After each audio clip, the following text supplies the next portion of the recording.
Hi everyone, this is David again. I'm coming back at you with episode number 3 of dollar cost averaging into cryptocurrency versus ETFs, and it's been quite an interesting month. I'm actually recording this on the 9th of October as we speak, and so I'm about 8 days late compared to normal, but I'll explain why shortly. So just looking at our ETF portfolio, it's actually decreased in value. At the 1st of September it was $3,096 and has gone down to $2,940.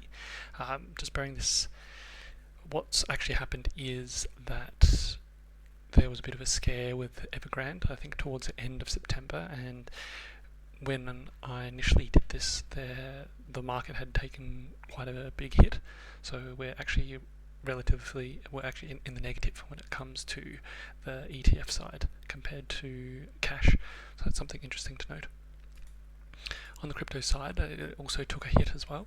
I've just tried to make it a little bit more streamlined and a bit more intuitive as to how I order my evaluations. So on the left I've put down what it was back on the 1st of September 2021, and on the right is the current value, and I'll try and duplicate that in the future. So on the left it was worth approximately $1,913, and then that has actually decreased to $1,747.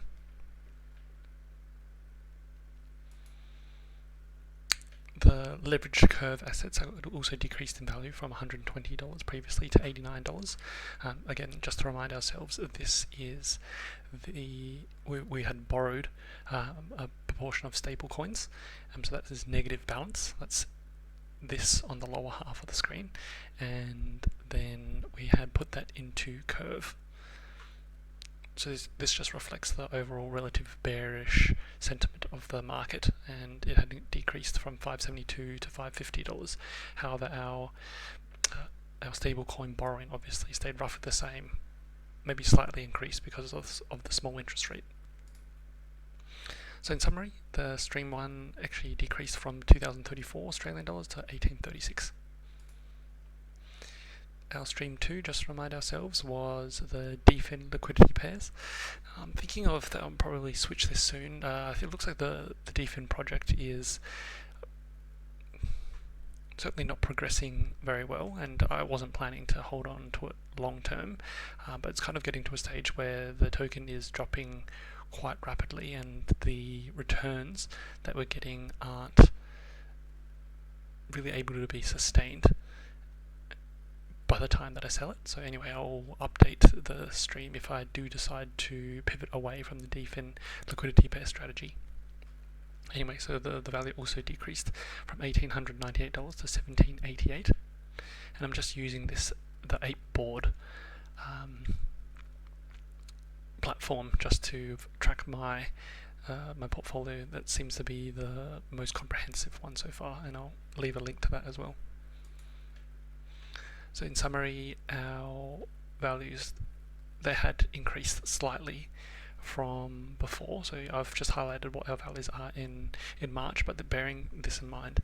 So what we also need to bear in mind is that I've put in $1,000 extra. So you can see that this, if we add this up, which I'll show you in the next screen, the value has increased to $3,624, but this is, this is going to be only $700 increase in value, whereas I actually put in 1,000 Australian dollars into this.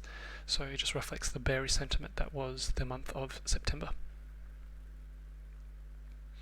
Also, we just see here, so for the exchange traded funds, this is the first month where it's actually been a 2% net loss relative to putting in cash, and the crypto side certainly has stepped back a bit as well, so it's a 21% return on $3,000, whereas compared to before it was 47%.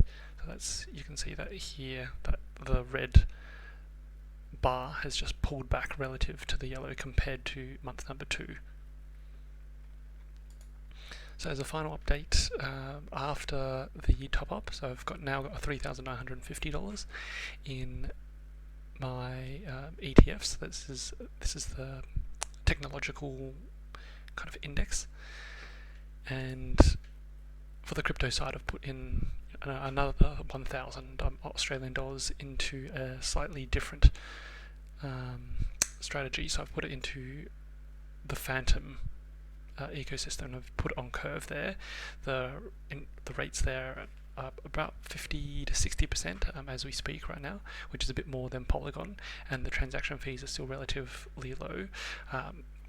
Currently, the screen grab actually says $1,493 but that's just because I've also purchased some for a friend. So in actual fact, the value as of recording today on the 9th of October was $746.51 US cents. So I'll add that on to our 3 months of dollar cost averaging into the Polygon side, and I'll keep you updated.